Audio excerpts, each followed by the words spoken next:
With the pit boss damage getting hard nerfed, the entire Necromancer build strategy has changed completely.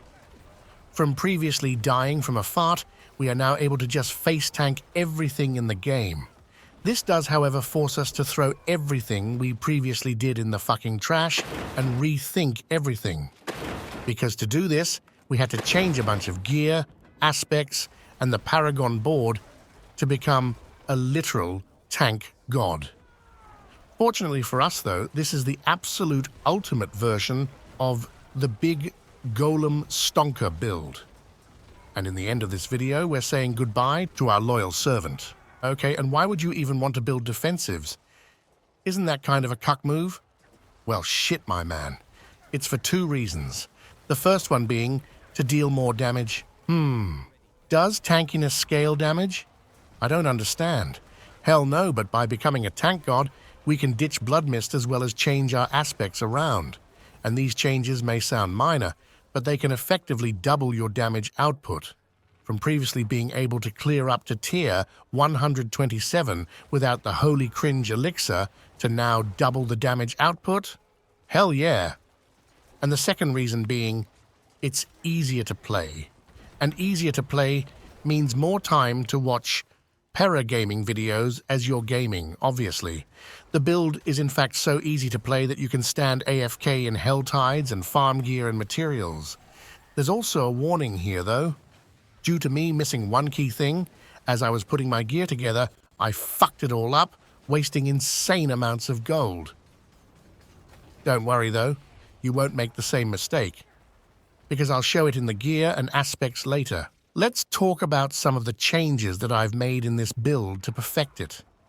To become a literal tank, I changed a bunch of nodes in the Paragon Board to get a bunch of max life. My gear is shit, and I'm currently rocking close to 70,000 life when I'm buffed up. On top of that, Temerity is back on the menu. Necromancer may be the only class that can use this currently, and this is due to it being bugged, as you're only getting your base health as a barrier. This is not an issue, however, because the big boy Golem heals for such insane amounts that each Golem ability can grant you a 15,000 barrier. And with cooldown reduction and a bunch of mobs, you can spam this ability every 1 or 2 seconds. Okay, so what does this even mean? Well, shit, son. It means 70,000 life and 50,000 barrier. That's what the hell it means. And that's with extremely unoptimized life rolls. All right, is there anything else that has changed since I posted my last amazing video? Well, yes. Since we're no longer in need of Blood Mist, we can rock Blight instead for 40% big damn. This also provides us with more shadow damage, which we will use for our key passive. On top of that, there's even room for a Starless Skies in this setup. And this thing is getting a 10% damage buff, meaning you can gain an additional 50% damage in this build. So, yeah, pretty crazy stuff. Okay, now I think it's time to show off my gear and aspects so you can instantly copy-paste and start blasting. To start off, I'm currently using Shaco. Is this mandatory? Hell no, it's dog shit. The only reason I'm using it is since it has a bit more life than my other helmet, which is also dog shit. They're equally as good, and the only reason I'm using it currently is to gain 10% more shadow resistance in the Paragons. But if you're from the future and watching after 17th of June, then they changed the Paragon requirements and it's no longer necessary. Alright, and then we have the chest. Golem Mastery ranks is as usual the far most important stat to grab, and Iron Maiden size is absolutely dog. Gotta love bricking items, man. Also grab 1 armor roll here to get capped, and slap on the aphotic aspect as it's currently bugged and granting a bunch of cooldown reduction. For gloves, you want these. The most important stat here is attack speed, as you're looking to get 100% attack speed bonus for the Paragon Board. I would, however, try to get tanky enough so you can grab intelligence instead of max life, as the damage bonus will be massive. The reanimation aspect is also godly, granting 40% big dam for your minions, and then you have Temerity. Mine is atrocious, and you should try to get greater affix on the max life here. The most important stat is, however, the barrier, and you're looking for 80% there. For last armor piece, we have the boots. You obviously want to be fast as fuck, boy, and grab movement speed here. I also have 1 all resistance roll on my boots, and that was enough to get resistance capped. Ideally, though, you would get enough intelligence to not need any resistance roll at all. This is also where you have the Bloodgetter's aspect, for some additional healing and damage bonus whenever you raise skeletons. And next is the big boy toy, the Scythe. Ideally, you would hit the masterwork on intelligence and minion attack speed here, but hey, can't have it all. Definitely look for one with greater affix on intelligence at least, because 100 intelligence is pretty huge. You can probably get 500 more intelligence or so than what I currently have, making your damage skyrocket. This is also where we have the blighted aspect, of course, for 240% massive damage. And then the jewelry. This is where I fucked up massively. You need to get golem cooldown reduction on the tempering here, or else you're screwed. This is due to us wanting to hit the 75% cooldown reduction for the big boy golem ability. Without this, you're losing half of your damage. The most important stat, however, is Hellbent Commander and the Unyielding Commander aspect for massive DPS. Currently, I have these rings. This is not what you want, however. I'm only playing like this since I fucked up the amulet. Instead, you want to drop one of these for the Starless Skies, which will grant you 50% damage. It also allows you to keep spamming out Blight for easier Shadow Blights. And for final aspect, you have the Grasping Veins, 25% crit chance and 50 crit damage, hell yeah. Well, will you look at that, gear and aspects are now done. Let's check out the Book of the Dead. We're rocking the typical setup here, with Reaper for corpses and to abuse the cooldown reduction bug, Skelly Boys for the damage increase and shadow damage, and obviously the Blood Golem to not hecking die and to deal maximum amounts of damage. One sec, just got to check something.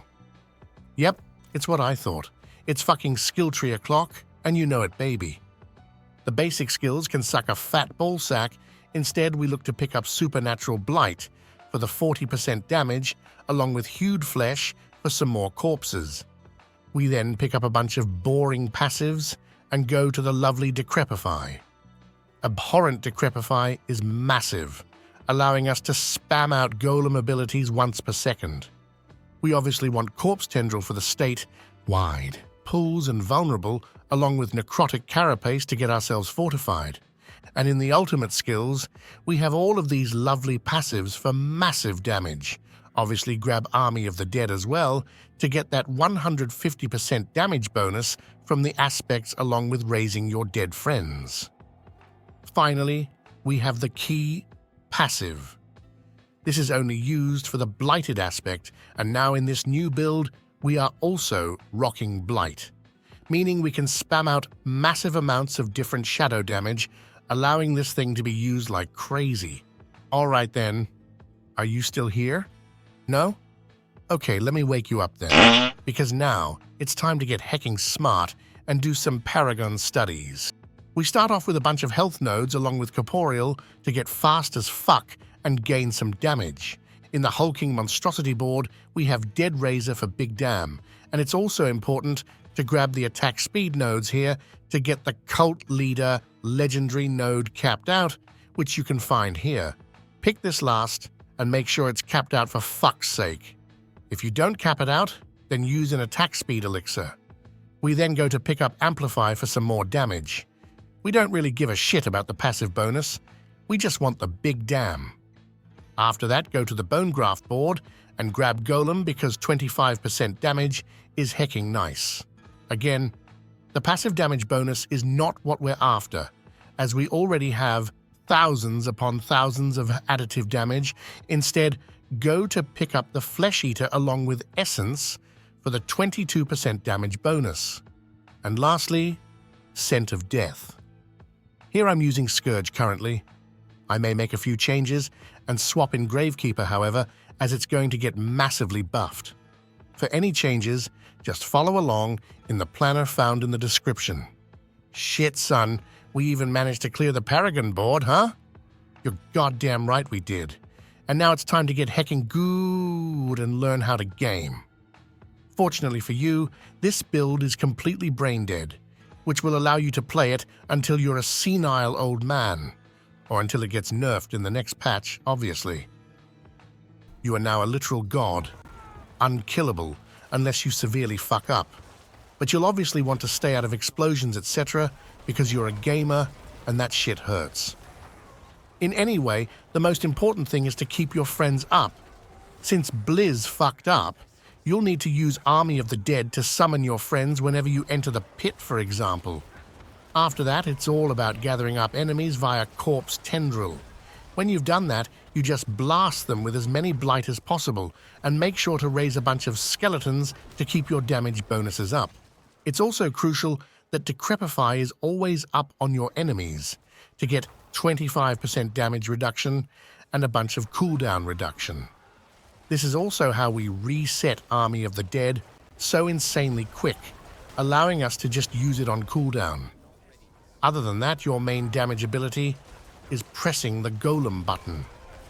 Use this as frequently as possible, and also try to stay close to your Golem buddy whenever you do it, because he will deal more damage whenever you're close.